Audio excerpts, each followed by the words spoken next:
you're supposed to come on the stage by yourself, but I brought a friend. For those who can't see it, it's a little pine tree. I'm going to leave it here for the second. And I know you should be inspired when you go into a TED Talk, but I'm not inspired, I'm scared. And you might think I'm scared because I'm still under investigation in Italy because I rescued some refugees and I might go to jail. But I'm not scared of that. I'm scared of the environmental breakdown, and I can see two general directions in which our societies are turning. On the one hand, there might be radical transformation. We might decide to choose the resources on this planet equally. On the other hand, there might be eco-fascism, where a few take all the resources.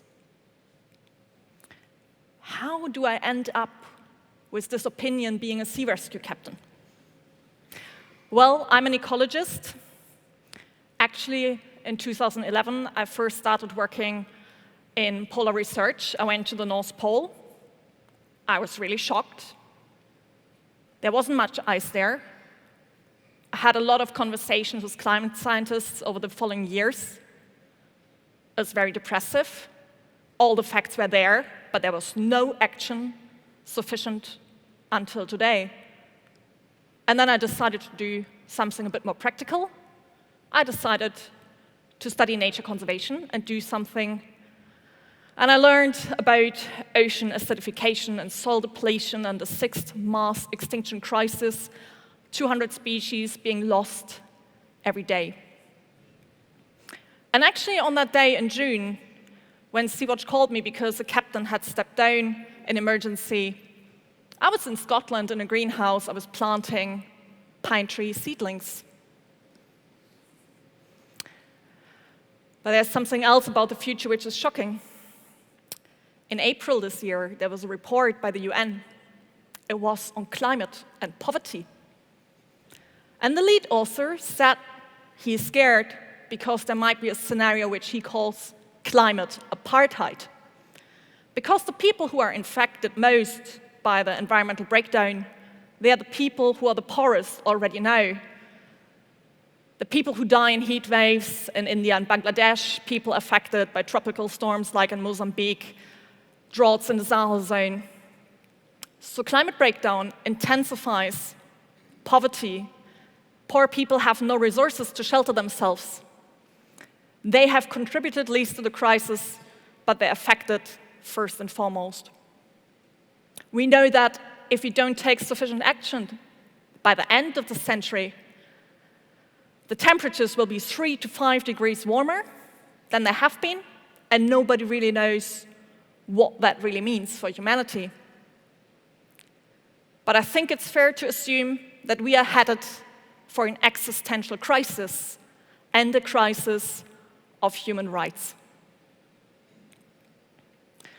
But I haven't told you yet why I'm worried about eco-fascism. And you might think that fascism is a thing of the past, that the Nazis were defeated in 1945. Well, to my knowledge, unfortunately, fascism and racism is very much alive in our societies. I receive a lot of death threats. Even for doing this TED Talk, I will probably end up on another death list. Jewish people, people of color, and those who defend them in the public, people like us, also politicians, are attacked and murdered in Europe in 2019, not in 1945. This is the reality which we're facing at the moment, and it's the right-wing parties who are saying immigrants are a risk to our societies, when in reality, the whole continent of Europe is at peace, with the exception of Ukraine. And we are all quite rich, in contrast to the rest of the world. And if we hadn't any immigration, the population in Europe would be shrinking. And we're actually benefiting from the creativity, the work, and the contribution of immigrants to our social systems. But we have, at the moment, a fascist border regime at our European external borders. And that is what I've seen with my own eyes over the past years. At the moment, the European Union doesn't have any military, border police, or Coast Guard vessels in the Mediterranean Sea anymore. Instead, we pay and support the so-called Libyan Coast Guard. They come out of a bunch of warlords and militias, and they're to this day engaged and connected to human rights abuses. Just recently, I spoke to a boy from Eritrea who paid $3,000 to free his sister from the Coast Guard, the Libyan Coast Guard, because they were threatening to torture her and sell her into prostitution. And no European authority vessel whatsoever has ever brought refugees back to Libya, which is still a country at civil war, nor have there ever anyone brought to Tunisia, because that would be breaking the Geneva Convention on Refugee Rights. However, this June, the Libyan Coast Guard told me to do exactly that. Bring people back to a country where they are facing systematic human rights abuses, by the words of the European Union, and by a leaked report, conditions like in concentration camps. So of course, I refused to break the Geneva Convention, and in accordance with the international maritime law, I went to the next safe port. I went to Italy. We were waiting for 17 days for someone to allow us to dock.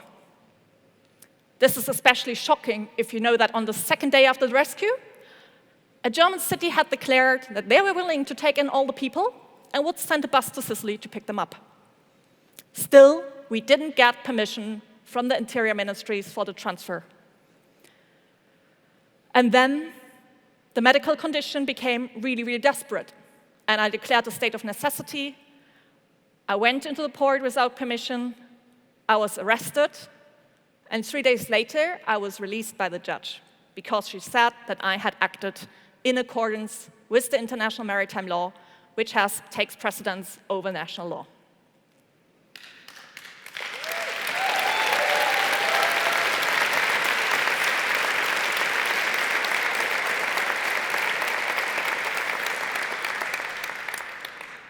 But I'm not the only person who is criminalized. 160 people in Europe are criminalized at this moment for so-called crimes of solidarity because they were helping refugees and migrants. And the refugees, they are also criminalized. There's, for example, a case of a young Syrian man who was sentenced to 300 years in Greece. There's a system in this.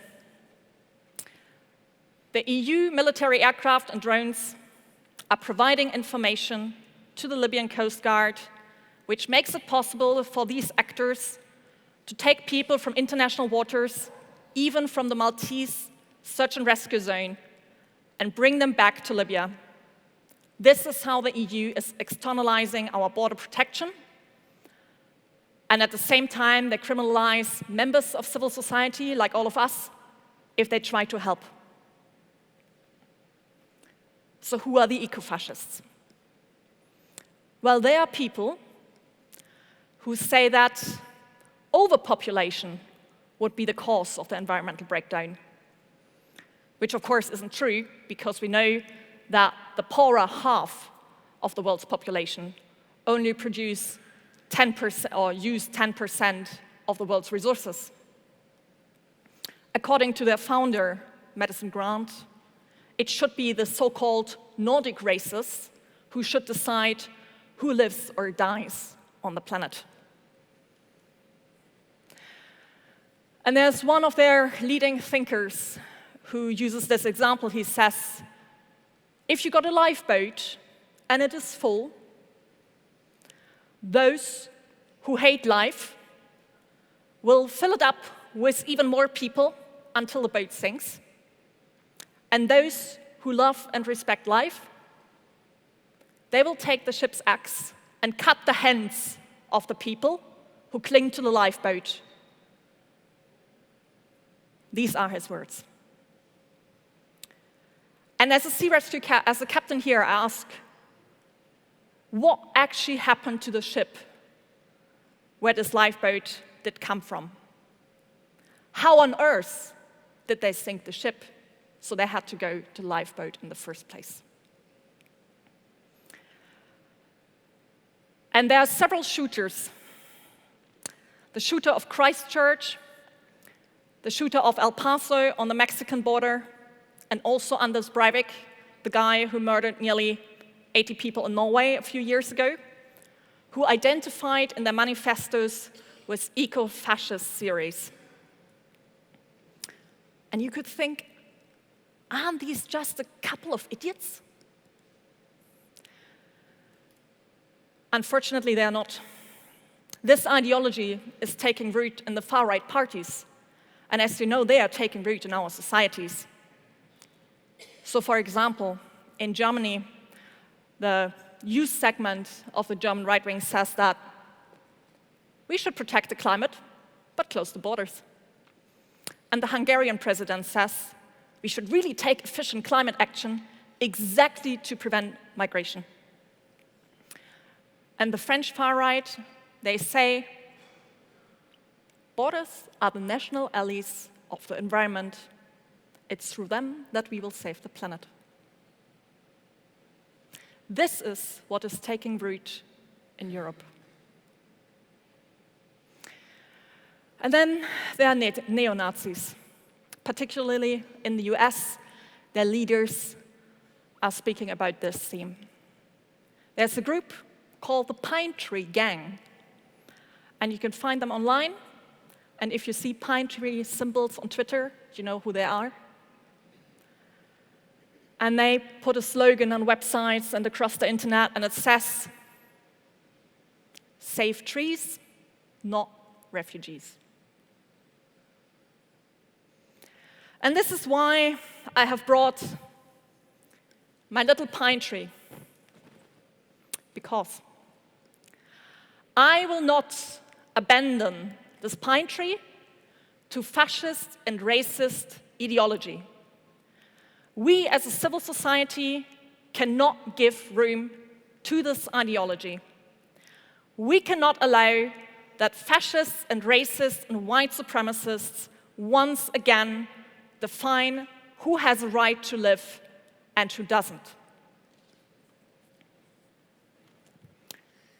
And I said in the beginning, I'm scared. And I hope now that you understand why we should be scared of eco-fascists and what it means. An intensification of our current border policies under the name of protection of white culture and nature. Basically, a continuation of colonialization and the Nazi blood and soil myth. And this is why we need transformation. We need to change our societies and our economies to live within planetary boundaries. We need to restore ecosystems.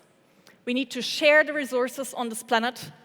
And we need to make sure that even in times of environmental crisis, everyone's human rights will be protected.